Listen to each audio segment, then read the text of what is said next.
I'm your host for this evening's event, Jeremy Schiefling. I'm joined here by my amazing Chief of Staff, Rose No. So please let us know right in the chat where you're calling from. I'm telling you that I'm coming to you live from Mountain View, California, aka Google Town. Rose, where are you beaming in from today? I am in Chicago, Illinois. All right, got the Windy City represented. So drop us a line right in the chat. Let us know where you're joining. Now, that being said, as we dive in, you're going to notice a couple things. Number one, this session is being recorded because that's the number one question that everyone asks in a Zoom meeting. Am I going to get a copy of this? Absolutely. But number two, you're also going to notice this is a super interactive session. So don't just log off or multitask, really lean in and make the most of this experience so you can walk away with some of those super useful skills. Okay, that being said, a little bit about your presenter today. I've had this super lucky career myself, having started not necessarily in the dream job, but in the job that made sense right out of school. As someone who was passionate about education, I went right to Brooklyn, New York, and became a kindergarten teacher of all things. And yet, over the course of my career, I went on to land jobs at Apple and Google and Microsoft and Amazon, to work inside LinkedIn, and then most recently to work for this guy. And chances are, if you are a student or a parent, you're probably going to recognize his voice, if not his face.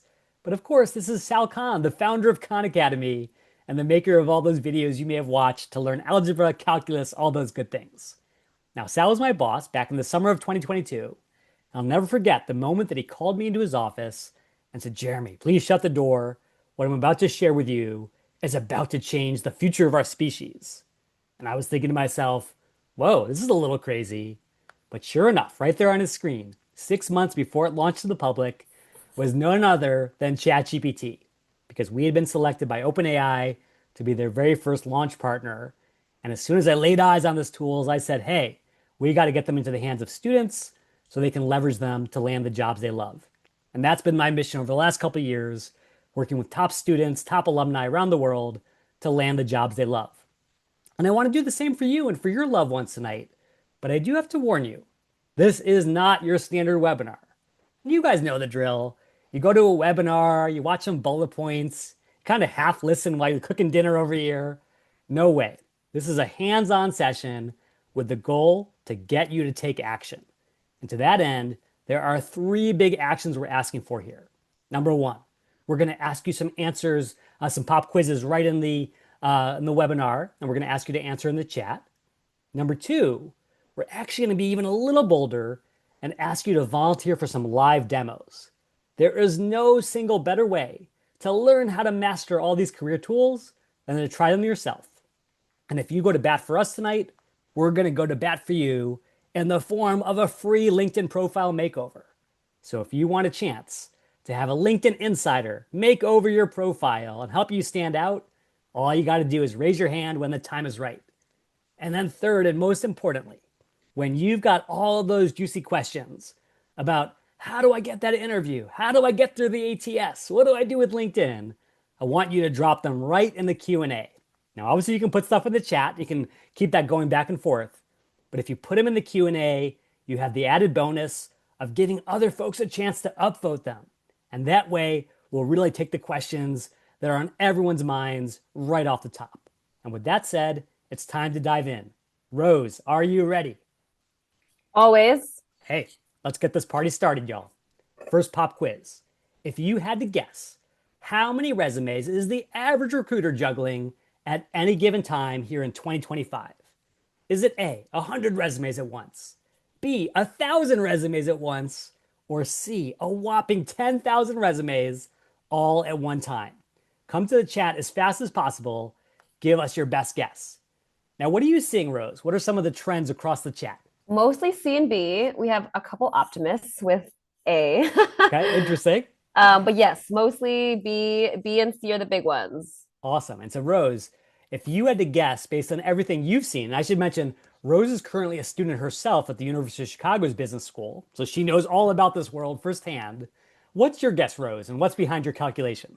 Yeah, so I'm going to say C, and I'm going to say C because a lot of positions that are open get 1,000 plus job uh, applications in, and a recruiter is generally juggling multiple positions at once. Yeah, yeah. I will say, as someone who was a recruiter at Teach for America early in his career, one of the things that was totally wrong about recruiting was imagining that I was like this headhunter coming in after this one role, when in fact, as you guessed, Rose, it turns out the average recruiter in America is juggling dozens of roles at one time, and like you said, each of those roles attracts tons of resumes. So basically, these recruiters are buried. Now, you're starting to empathize with the folks on the other side of the screen. Yeah, it's tough to be a job seeker, it's tough to be a student, but it's also tough to be a recruiter. And so, if you understand that the recruiter's main drive is to get rid of all the resumes that don't make sense, to focus on the few that do, which of these three kinds of resumes are recruiters getting rid of first? Is it A, all the really long ones, 2 pages, 7 pages, 27 pages? B, the unfocused ones, the generic ones, the one size fit all ones. Or C, the AI written ones, the one where you just had ChatGPT write your resume for you.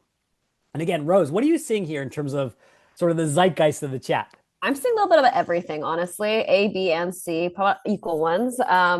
Yeah, Yeah, I'm well, seeing equal side.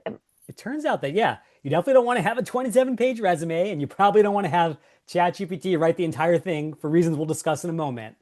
But the number one thing that really sort of gave me a sense that I had to move on when I was a recruiter is if it just wasn't focused on what I need. And the reason that you can understand this is that if you go to any recruiter tool in the world, whether it's an applicant tracking system for reviewing resumes or this screenshot right out of LinkedIn's recruiter tool, the first thing that every recruiter does when they start their search is they look for focus. Can you be a data analyst? Can you be an accountant? Can you be the exact person that I need to fill this role? And so, if you're having any trouble getting focused, if you're not sure of how to connect your major or your background to the world of work, I want you to raise your hand right now and we'll show you some powerful steps to find that connection. And it looks like our first volunteer is going to be Kathleen Williams. So, Kathleen, I'm going to give you a chance to unmute your line. And then, everyone, give Kathleen so much love in the chat for being our awesome first volunteer. Welcome, Kathleen. Feel free to unmute. Let's do this for everyone's benefit. Welcome, welcome, welcome. Hi, thank you. Really appreciate the kind response. Didn't realize I was the first volunteer. Yeah, absolutely. I've seen a lot of your videos and really appreciate how much you help applicants. It's definitely a tight job market, so happy to take any critique and strengthen my profile. That's awesome. Well, Kathleen, tell us this. Where are you in your career journey? Are you coming out of school? Are you looking for something new? Give us a little flavor. Yeah, so a fairly recent grad from Penn State. Um, Hey, go Nittany yeah. Lions. Yeah. So definitely looking for to pivot and strengthen my career set. I currently just have like a entry level kind of analyst job straight out of bachelor school. Um, but I would like to kind of pivot into like a more senior role as I develop my skills. So again, have followed some of your videos. So happy to kind of, if I can share my LinkedIn, if that's helpful for you to pick at. Yeah. Well, we'll definitely get to LinkedIn, but here's the trick. It turns out that contrary to sort of conventional wisdom, there really is no such thing as a generically good resume or a generically good profile. Because, as we were getting at in that last little screenshot, the only thing that really helps a recruiter choose you is seeing how focused you are on the exact role that they're trying to fill. So let's start with the role, and then we can start worrying about some of those other documents. How does that sound, Kathleen? Yeah, that sounds great. I'm open to it. Okay, awesome. So let's do this. Let's find the specific job title, maybe even the specific company that's going to light you up. So, Kathleen, tell me this. Have you ever tried using AI, whether it's ChatGPT or Copilot, just to find roles that really fit you well? Um, Probably not as precisely as I should. Would be happy to learn the tools straight from you, though. Yeah, yeah, absolutely. This is a chance to learn. So don't feel like you have to have any previous expertise, just a willingness to give it a shot. And by the way, as Kathleen does this, Be sure to root her on, give some suggestions in the chat, and try this on your own screens to start making progress on your own journey. Okay, so Kathleen, let's start with a couple things. As you've probably seen, one of the best ways to build a career is not just to focus on what you studied, but also what are your skills? What are the things you like? And then what's the overlap with all the opportunities out there in the world? So let's start with those first two areas. What are some of the things that you're awesome at, Kathleen? And then what are you really excited about out there? Um, I currently work in finance. Have I'm very strong with analytical skills and financial modeling. So my Excel skills are very strong. Oh, As far as presentations, I'm trying to strengthen that a bit, and develop more leadership skills. So, yeah, but I do have the strengths for more quantitative aspects.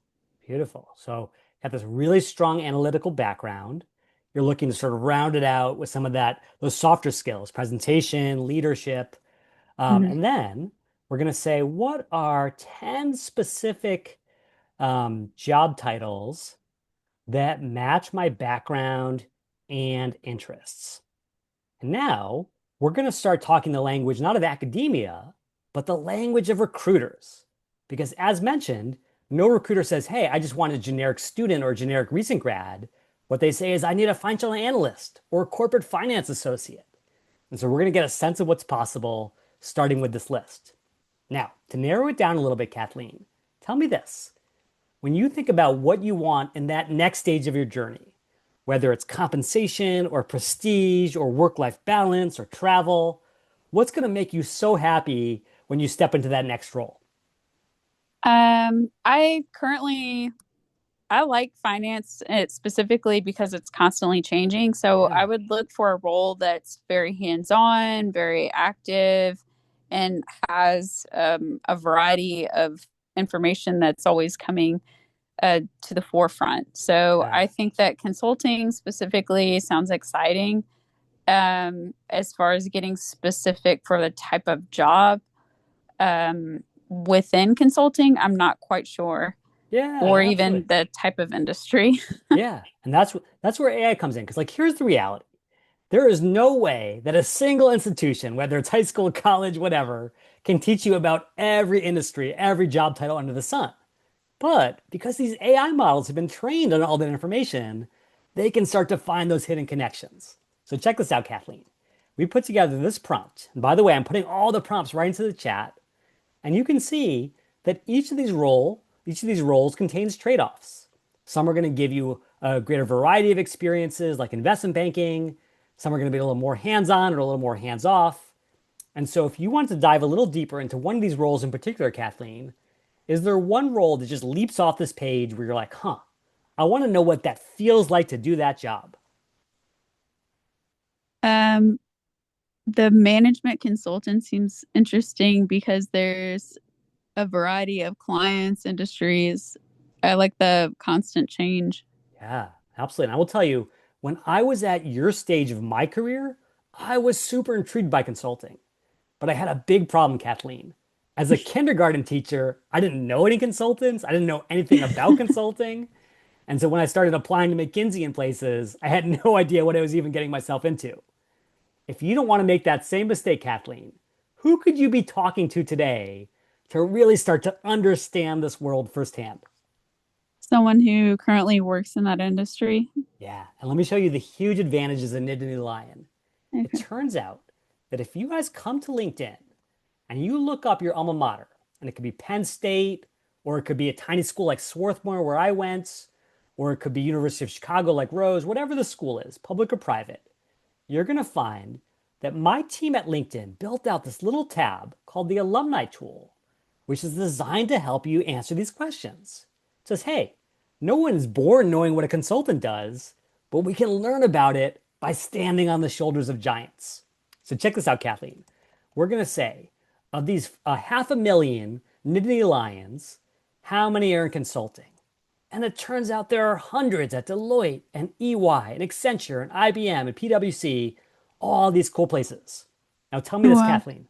Are you looking at a certain geographic area, a certain firm? Are any of these important to you? Have not mm, gotten that specific yet, but I hope that time will come. But I do think that that type of position does sound exciting. Yeah. And that's the huge advantage of where you are in your career. Like I'm an old guy. I've got kids. I'm way anchored to where I live today.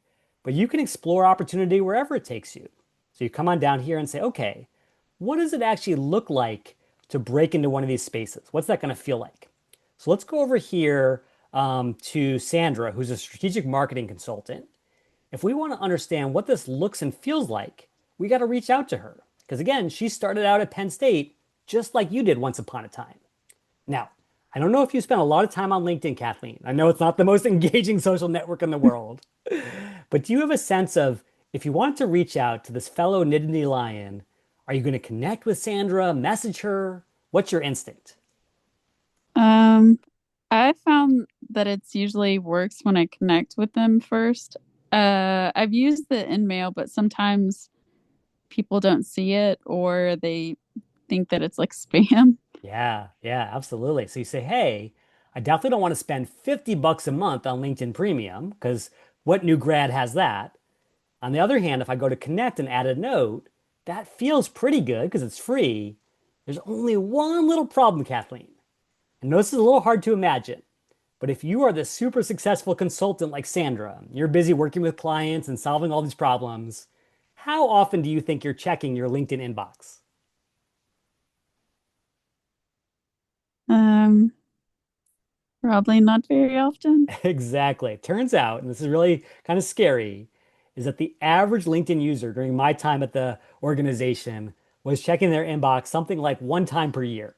Because the reality is like LinkedIn is just not that kind of place that sucks you in like TikTok or Instagram. It's the place that you typically go when you're looking for a job or looking to hire. And so, bottom line, if Sandra is not checking her LinkedIn inbox all the time, what's the one inbox that she's always checking? And Valentine gave you a big hint in the chat. Oh, email. Email, work email. And so there are a couple ways to find it. You come over here to a little tool called Scrap.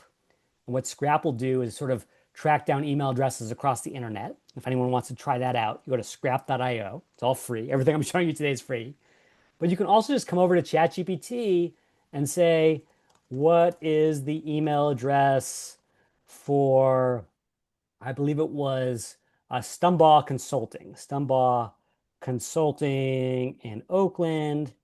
And it will go out there on the internet and track that down for you. So, bottom line, there are always ways to find someone's email address, including ChatGPT, including these other things. So, definitely ways to get in touch. Okay, that being said, all of those are nice ways, but I'm about to ask you a really tough question, Kathleen, which is if Sandra doesn't know you, even though she's a Penn State grad, is she going to be likely to respond to a cold email from a stranger in her inbox? Or is she more likely to respond to someone that she already knows and trusts? Probably someone she already knows and trusts, but maybe if I put that I was a Penn State grad in the subject line, that might increase the chances. Yeah, absolutely. So definitely leading with your best thing, sort of playing your best card first, so to speak. Or, as Rose mentioned in the chat, it's not just about cold outreach, it's actually about warm intros. Because what if you could get one of her existing friends to go to bat for you? Now you have that Trojan horse to break through that stranger force field. So, Rose, do you want to speak to that a little bit? How could Kathleen find a warm intro to someone like Sandra? You could look at the mutual connections that you have between, yeah. Ah, one of the really cool things about LinkedIn is it's going to show you everyone that you have in common. And so some of these people you might say, well, I don't really know Wayne that well, Robert, but I've worked really closely with Sarita over at Texas. I'm going to start with her because she's my best link, my best way in. And now Sarita goes to Sandra and says, hey, you got to talk to my buddy. They're a rising star in this space. If they go to work at McKinsey or BCG or somewhere else, you're going to regret it till your dying day. Now you've got someone who's really going to open up that door for you. So take advantage of those warm intros. Okay, Kathleen? Okay. Okay, now one last question. I'll let you off the hot seat because you've been amazing. When you do chat with Sandra, maybe Wayne has brokered it or Sarita has brokered it, what's your What's your agenda for this conversation? Do you want to give her an elevator pitch? Do you want to ask her questions? Like, how do you figure out if her kind of work is the right kind of work for you? Just asking for a brief 15 minutes of her time with the goal to get on a phone call. Yeah, absolutely. So Sandra says, no problem. Sarita vouched for you. I'm happy to make myself available. But how do you make the most of those 15 minutes? What do you want to be asking? Uh, well, first of all, I would be extremely prepared in not only doing uh, the research on her, but also the types of questions that I wanted to ask, Yeah, and also thinking about how I can add value to her. So it's not just a take. So it's an even give and take for yeah. both parties. Well, I'm so glad you brought this up, Kathleen. It's so true that there's got to be a give and take. There's got to be something where you offer something of value. But let me push you a little bit on this. I have all of these 22 and 23-year-olds telling me, Jeremy, I want to add value, but how am I going to tell some 50-year-old how to run their business? What do you think is the real value that you're bringing to Sandra? It's not a business value, it's not a financial value, it's something even deeper. What do you think that is, Kathleen? Mm, an eagerness to learn and to provide value in any way. It could be um, perhaps she needed extra hands on a project, and that could be extra experience, That's true. um, something like that. Yeah, absolutely. So if she gives you a chance to do a pro bono project or a paid project, that's amazing. But even if she doesn't, I'm going to tell you, as the certifiable old dude myself, the thing that you are giving Sandra is something called generativity. I don't know if you ever studied any psych classes at Penn State, but one of the key things that happen as we get older, and I think all the family members on the line will agree with this, is the more successful you are in your own career, the hungrier you are to pay it forward to the next generation. And so, what you're really doing for our friend Sandra is giving her a chance to reconnect with her beloved alma mater, to connect with a fellow lion, and to share what she's learned. And so, by asking really good questions, you are adding tremendous value, I promise you. Now, if you're struggling with those questions at all, AI is here to help you stay focused on the North Star. And watch this. If you click More and Save to PDF, we can download Sandra's entire profile. We can upload it back to ChatGPT to help ChatGPT understand who we're reaching out to. And we simply say, what are 10 questions to ask this alumna to help me decide if her role matches my skills, interests, and goals? And this will be your absolute final question, Kathleen. Does ChatGPT now understand your skills, interests, and goals? Mm, I know it sounds like a trick question, but what's your honest take? uh, yes, because of Yes, the previous information that was fed. exactly. Unlike a human who you're talking to at some event and they're kind of half listening in one ear, AI is actually paying attention. And so it feeds all that existing context into the final question. And so if you know that you want to dig into your analytical skills, we got to ask about that. If you need a ton of variety because it's the spice of careers, you got to ask about that. And the bottom line is that no one should be going out there and building resumes and cover letters and LinkedIn profiles until they've done their homework about the place that makes sense for them, because that's going to help you when it comes time for the recruiters judging your focus. And Kathleen, what I would love to do for you is help you out with a free profile makeover. So drop me a line on LinkedIn and let me and Rose go to bat for you because you went to bat for us big time. Thank you. Thank you so much, Kathleen. You got to give it up for Kathleen, y'all. She was in the hot seat, and yet she was the one on fire, absolutely en fuego. Beautifully done. Okay, Rose. I know Yes. there's some questions coming in the Q&A, even in the chat. What are some of the biggest things that people are asking right now? Okay, so one is what might be an effective email subject for a warmish networking. Yeah, absolutely. So there are two ways you could do it. You could reach out to Sandra and just name drop, friend of Wayne and Sarita reaching out. However, what I would highly recommend is that because Sandra's not going to recognize your name and your email address, it's so much better if they introduce you directly. So what I would do is I would reach out to Sarita and say, Sarita, Do you know Sandra very well? And if so, would you be open to introducing us?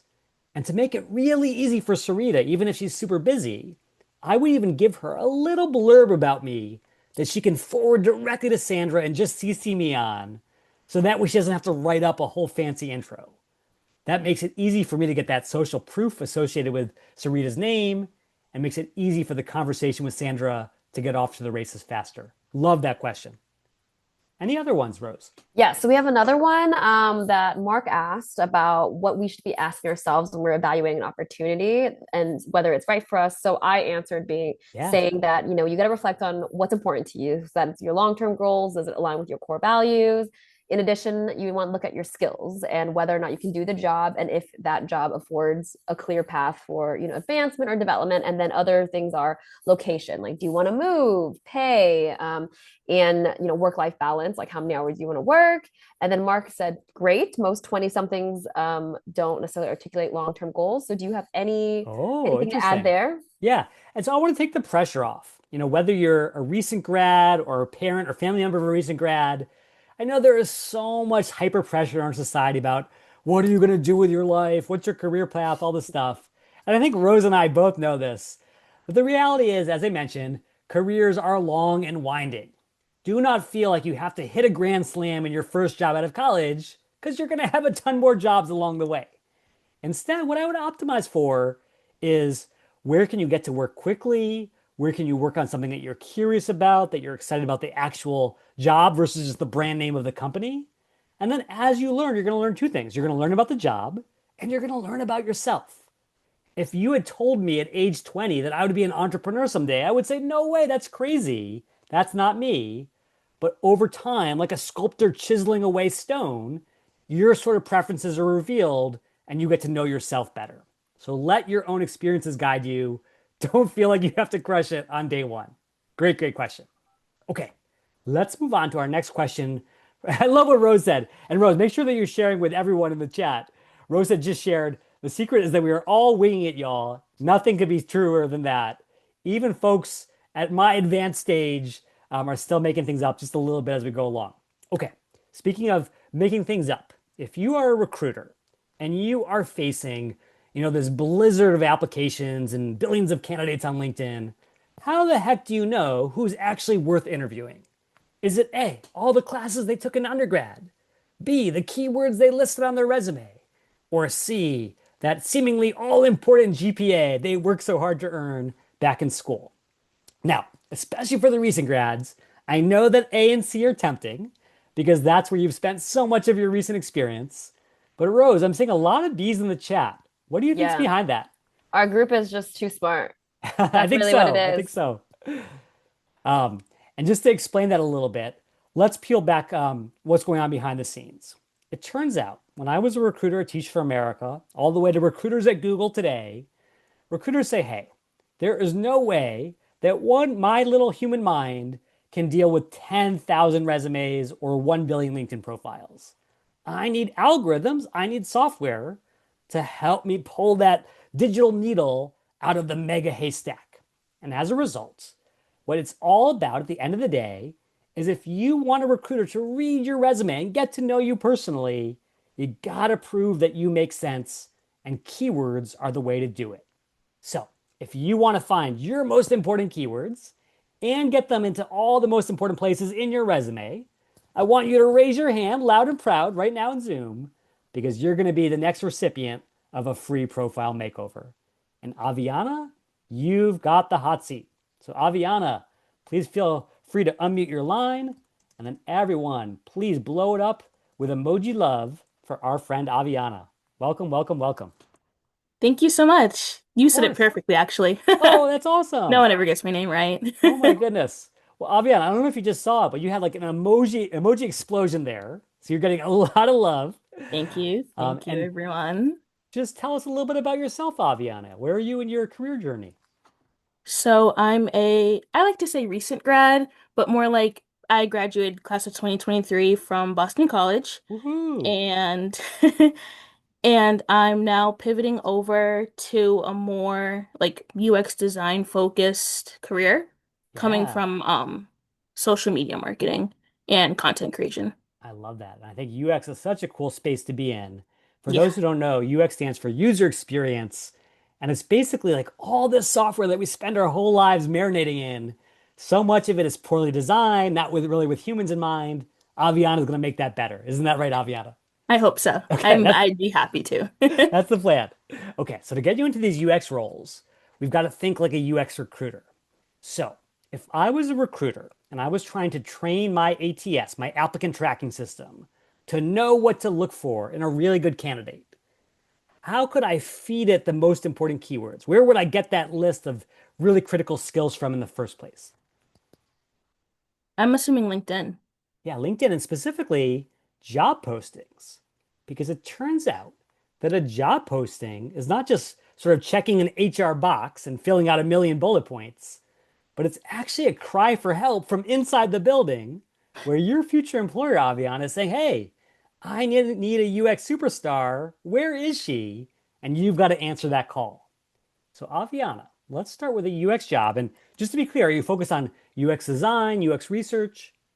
I'm looking at UX design. Beautiful. So, UX design job, anywhere in particular?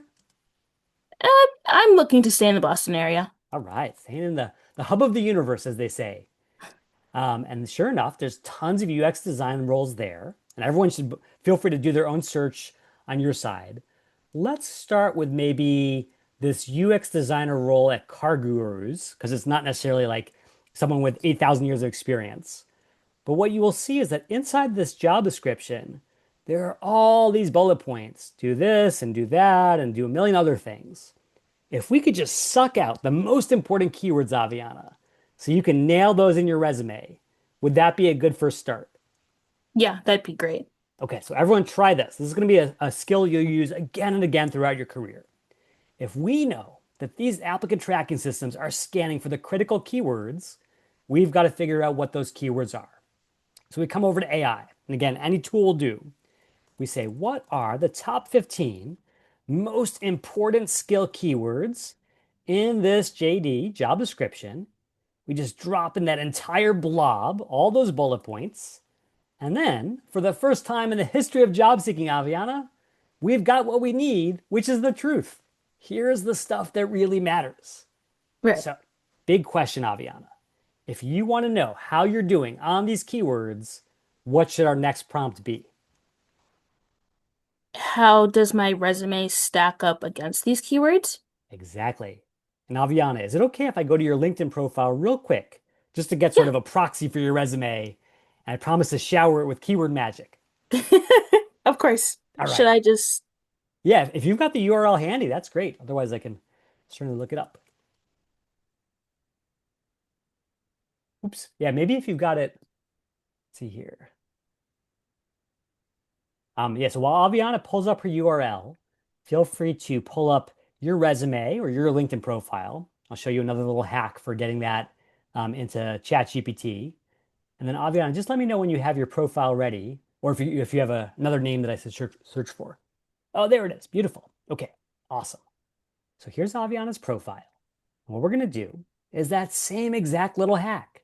We go to More, we go to Save to PDF, we download that entire thing, and we come right back to ChatGPT because Aviana, are you ready for your moment of truth, the big reveal? bigger veil? Okay, here we go. We're going to say, which of those skills am I missing? What we're going to determine here is the exact thing that's going to help or hinder you inside that applicant tracking system. In this case, you are crushing it, Aviana. You've got UX design, you've got product design, you've got user research, all this good stuff. There are only a handful of things that you're missing. So, big question, Aviana. Do you have any experience whatsoever with wireframing or responsive design or design systems? Any of these not stated ones? I'm building out a design system right now, actually, for a personal project, That's so I awesome. can like gain these skills. So that's actually really funny to see Yeah, I'm so glad you because I called that haven't out. I listed them on my LinkedIn, actually. That's fair. Oh, okay, interesting. Well, this is so important because a lot of times, and this is the weird thing about applicant tracking systems, is if it doesn't use the exact same language, you may not get the match. But Right. that being said, what we're going to do is we're going to close that gap for good. So, big question, Aviana. if you were building out this ATS, and maybe someday you're gonna fix the really janky UX that they have, how would you train the system to look for those keywords? Are you just searching the skills section to see if it's listed, or do you want more from the sort of analysis of the resume? I would say probably more analysis of the resume. Yeah. You want to figure out, hey, does Aviana really have the skill? Or did she just watch a video about design systems last night on YouTube and now she's a so-called expert? So here's the thing. If you guys want to try this out yourself, what you can do is you can come over to this actual ATS, and the link is in the chat. You could say, hey, I'm looking for a UX designer or a user experience designer, and then I'm looking for someone specifically who has experience with design systems. Um, and we click search. What we will notice here is that it's not just doing a binary match, like, do you have this, yes or no? It's actually looking at the depth of expertise, the context for how much you've used that skill. And where do you think that's coming from, Aviana? Like, how does this tool know how much experience you have? I'm assuming pulling from other like top resumes Not even pulling from or other job top resumes. descriptions. Yeah. It's actually pulling from your resume, but it's pulling from the experience section. Because again, they want to see, did Aviana actually use the skill or is she just checking a box for us? And so I know it is so tempting, Aviana, as we talked about a couple minutes ago, to come over here and say, um, please rewrite my whole experience section. If only it Not was saying that that, simple. yeah, I'm not saying anyone would ever do this, but you might be tempted to. Please rewrite my whole experience section to include all those skills. And then ChatGPT will do it and it'll bring all those things in Figma, Canva, wireframing, prototyping. There's only one little problem, Aviana. What's that problem? It sounds robotic or just looks really odd. Yeah, not only is it robotic, but I'm guessing that in some cases it's not even true. Yeah. And of course, this is the big Achilles heel of AI, is that it hallucinates. It doesn't know what you did in the real world. It's just making guesses. And so, Aviana, if you were to apply for this job and in your final round, they were to ask you about something that you've never done because ChatGPT made it up on your resume, what would that do to your chances of being hired? That's it. They're tossing me in the rejected pile. Exactly, exactly. So bottom line, I think AI is awesome for analysis, figure out what the most important skills are. AI is great for research, trying to understand what you're missing today. It's even good for creativity. You can say, what are 5 specific ideas to add more quant impact to my CV? And it will give you ideas there as well. But if we cross that threshold of allowing AI to do all our work for us, just like you said, we lose our authentic voice, we become robotic, and most importantly, AI turns us into a liar, which we cannot be if we want to get those jobs. So, bottom line, I'm going to give you one last little homework assignment, Aviana. I know you're already done with your time at BC, so you probably thought you were done with homework forever. What I would love for you to do is to make sure that you get credit for all these important keywords. And then when you're ready, let me and Rose know, and we'll come back in for a deep dive and make your profile stand out from your cover photo all the way down to your interest section. Okay, Aviana? Okay. Thank you so much. Thank you, Aviana. Good luck out there. All right, everyone, give it up for Aviana All. She was fabulous. And if you've got questions about anything we just covered, whether it's, how do I find my keywords? How do I stand out for the recruiter? Any of these important topics, feel free to let us know. Put your questions in the chat, put them in the Q&A. Let's make sure that we get all those brick walls torn down so you've got a clear path to the promised land. And to get everyone there as expeditiously as possible, what are you seeing, Rose? Any questions coming in around Yes. this whole ATS system? Well, it's related to the LinkedIn skills section. Now that you're actually at that page, which is terrific, how it says Aviana has 68 skills. We have Mark asking, when you're listing skills in LinkedIn, is there like an ideal general number? Because some people might think it's too much if you do all 100, and some people are thinking it's too few. What do you think? Yeah, so this is really interesting because let's imagine we were looking at a resume together. I'll just pull up a copy of my personal resume to show you what this looks like. I have a skill section on my resume, but if I had 87 different skills listed here, that's going to cause a lot of consternation, at least for the human recruiter, because it's going to look disorganized, it's going to look messy. They're not going to want to put their reputation on the line for me, knowing that I'm such a hot mess. On the other hand, LinkedIn has your back. You will notice that in Aviana's case, she has 68 skills, and LinkedIn's algorithm can see all of them. But because LinkedIn only shows the top two and condenses the rest, it still looks clean. It still looks organized to our human eyes. So LinkedIn really does give you the best of both worlds. And my biggest advice is LinkedIn now gives you 100 slots, which is up from 50 just a few months ago. So there's no reason not to fill up every one of those 100 skill slots if you actually have those skills. That's my best advice. Okay, I know we're down to our final 20 minutes, Rose. So let's close up with one final pop quiz and one last demo. Imagine now that you are in the recruiter hot seat, not just applying for jobs, but choosing candidates. If you were going to choose someone between these three candidates, who are you choosing every single time? Candidate A, who applied on your website, candidate B, who came in via LinkedIn, or candidate C, who was referred? What do you see in there, Rose? Everyone's saying C. And what's behind that, Rose? Like, I know everyone says Yeah. referrals, referrals, referrals, but what's driving that? I think a lot of it is reputation, right? So recruiters really want to hire someone they're sure is going to do a good job. And they also have 1,000 people to filter through that they don't know. So having someone vouch for you is so much stronger. Yeah, absolutely. I think, it almost goes back to like human nature. If you Hmm. think about what this feels like to be a recruiter facing 10,000 resumes, remember that these are basically 10,000 strangers. And for better or worse, we as a species say, whoa, I don't know you. I'm not sure if I can trust you. On the other hand, in this sea of 10,000 anonymous strangers, here comes manna from heaven. Someone that you know and trust in the organization going to bat for a candidate. How could you not love that trustworthy option over all these random strangers? And that is why the data is so clear.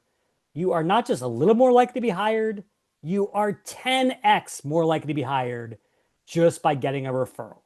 And so, for our final demo today, let me show you how to get a referral no matter how selective your desired organization. So please raise your hands one last time, everyone. I would love to close out the session with a rhetorical bang and get you everything you need to get that 10x advantage, even if you're breaking into a new space. So raise those hands one last time or type in these two magic words, I'm in, right in the chat. First person to put those in gets that final prize. And I love what Kathleen said, by the way. A personal referral is trustworthy because they've already been vetted. So it's not even about just trust, it's about ease because it basically says, hey, I don't have to do all of these analyses of you as a recruiter because you've already been proven out by that referral. Okay, let's do this, Rose. I think I can tell that a lot of folks are like, I want to learn this stuff. I don't necessarily want to be in the hot seat, which I totally get. You can do me. Yeah, if Yep. you're willing to play along here, Rose, I want you to throw down the gauntlet. Don't just tell me like Google or McKinsey. Name a Hmm. company that's really sexy, but might be a little bit smaller, a little harder to get into. A little harder, but okay. How small are we talking?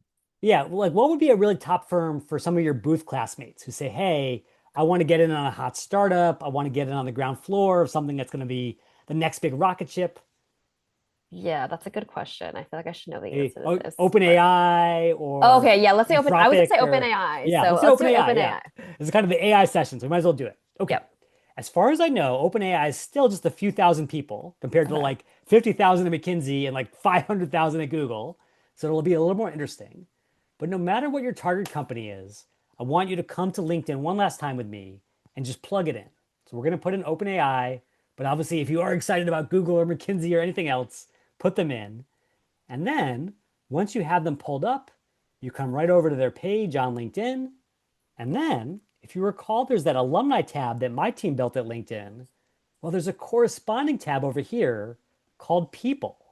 And what this allows you to do is to search through all these people at OpenAI to find the ones that really match your background. So in your case, Rose, if you were Hmm. thinking about trying to break into OpenAI, Yeah. What cards might you be leveraging to really find a connection on the inside? Yeah, so I would say either operations or growth. But I would let's do operations. Absolutely. And I'll just say that like before we even get to the functional piece, and it is Hmm. true that it's, more powerful to get a referral from someone on that team than a distant stranger. Let's find something that's even more important in terms of commonality and identity. So, Okay. yeah, I would probably choose a boothie. yeah, you Or should a yes. Chicago student or booth Hmm. student. One of the things I'll mention is you always want to search for both of those things. So, if you happen to go to a professional school inside a university, you could definitely search for University of Chicago Booth School of Business. But what you can also do is say, hey, there's only three people.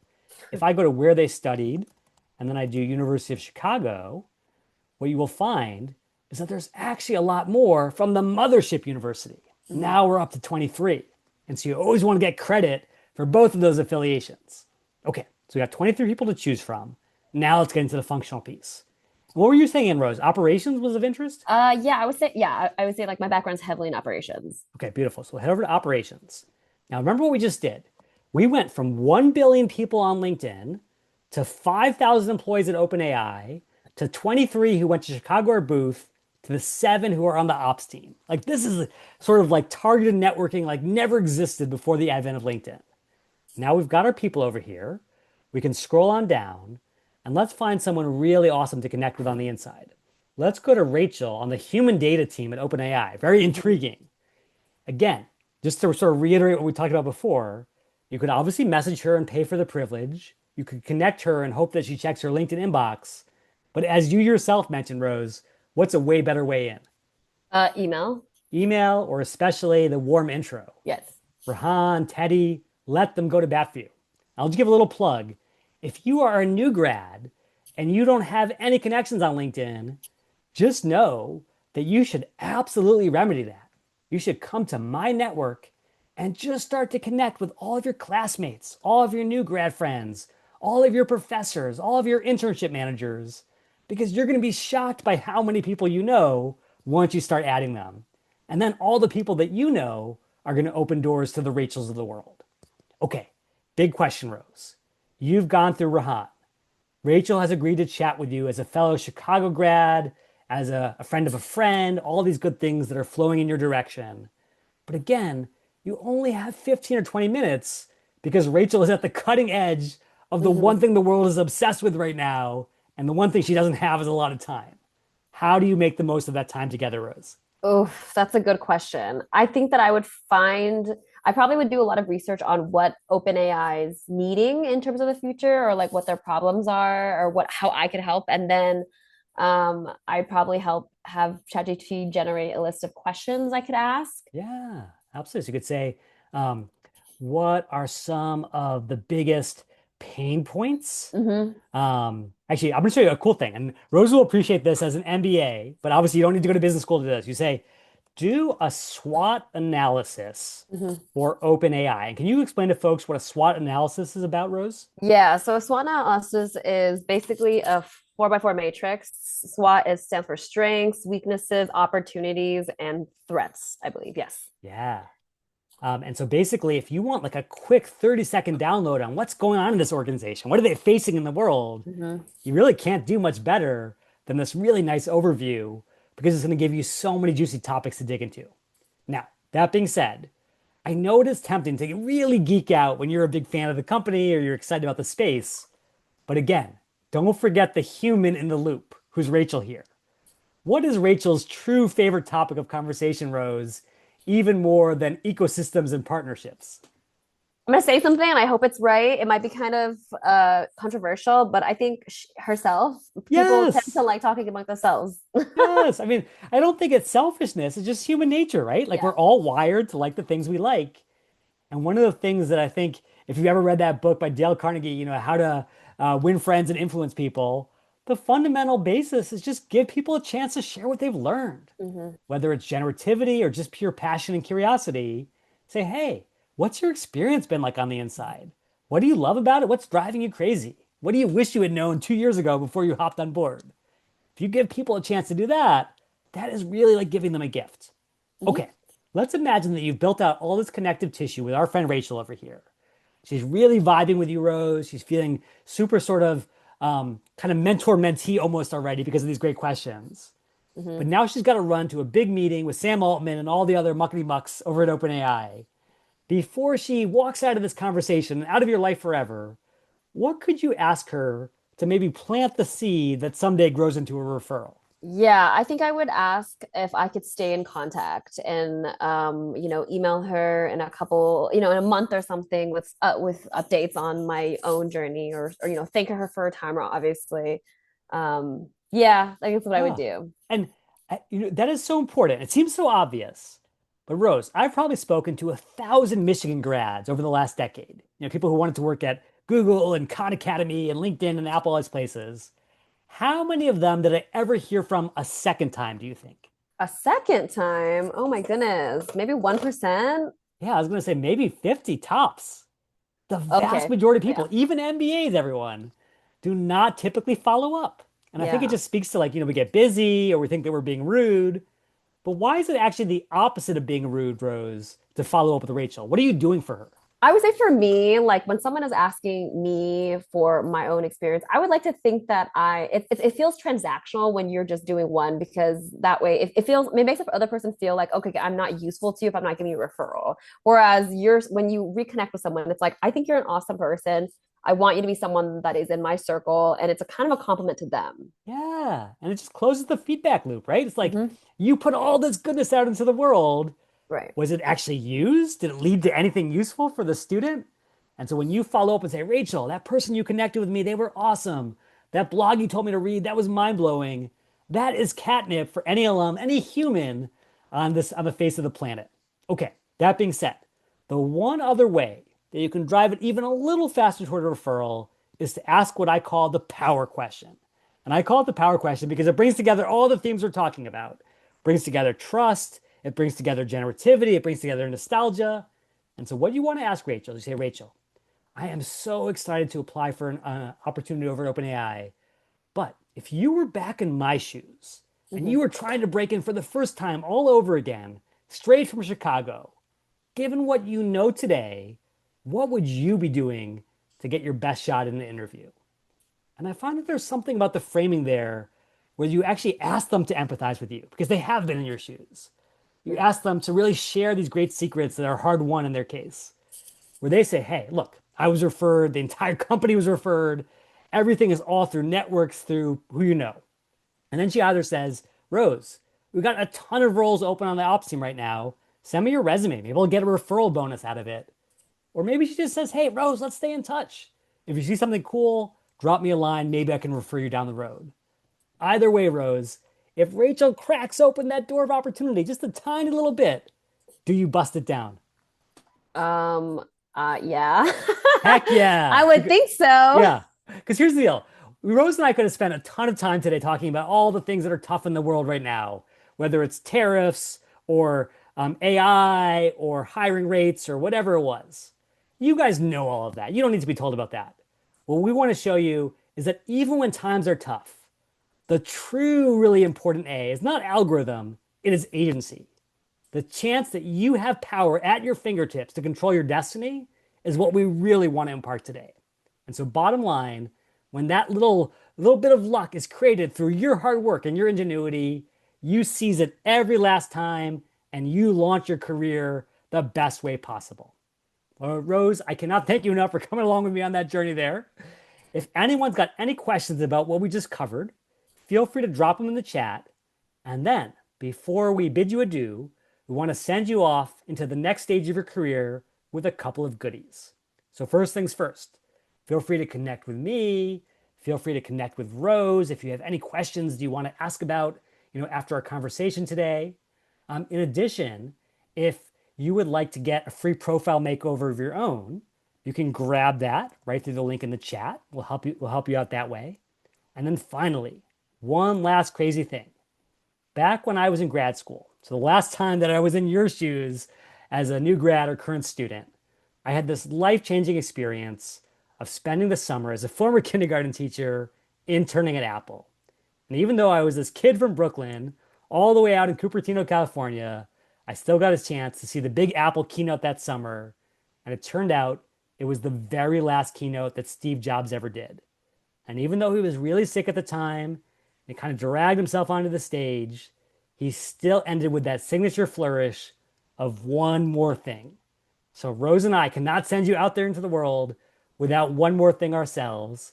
And of course, in our case, that is CareerBot 3000. Check this out, y'all. We want to make sure that whether you're Gen Z, millennial, wherever you are in your journey, you have everything you need to absolutely rock it. So if you come in here and say, hey, my number one thing is that I want to focus on sustainability. I studied climate change in school. I want to make a difference on the biggest challenge facing our species. But if I'm going to make the world a better place, I want a chance to enjoy that world, spend some time with family and friends. And then finally, I say, hey, I studied on the East Coast, but I got to get home to the Emerald City. That's where I want to build my life. Once you have those crystal clear values, you let this tool start to give you a sense of what's possible. Here are some of the opportunities that leverage your skills and your experience. If you actually want to tap into them and double click a little bit, you could say, how do I do this job in the specific location? And we'll say, hey, here are the top employers. Okay, you want to break into REI, you want to break into Patagonia. How do you pull that off? Well, here are the keywords that you need, the things that are going to help you stand out in the ATS. Here's how to make your bullet points more effective. Here's how to get ready for interview prep. And then if there's anything that you still are feeling challenged by, you say, how do I get a referral at Patagonia? And you let this tool guide you all the way to the promised land. I'm going to give you all this tool 100% for free. The link is right in the chat, but I give it out with one little caveat. Do not make the mistake that so many make, that I certainly made when I was in your shoes, of feeling like, hey, you just got to follow the crowd. You got to follow the FOMO, whatever Instagram is telling you to do. Instead, use this rare time in life to really get to know yourself, to understand what drives you, and then absolutely go out there and do exactly what Steve said, which is to leave a big honking dent all across the universe. One last time, much love to Rose, my amazing partner in crime, to Kathleen and Aviana, who were so brave to share their experience, and to every student, every grad, every family member, every career coach. We cannot wait to see you rock it in everything you do next. Here's wishing you a beautiful start to summer all and incredible adventures ahead. Thank you so much.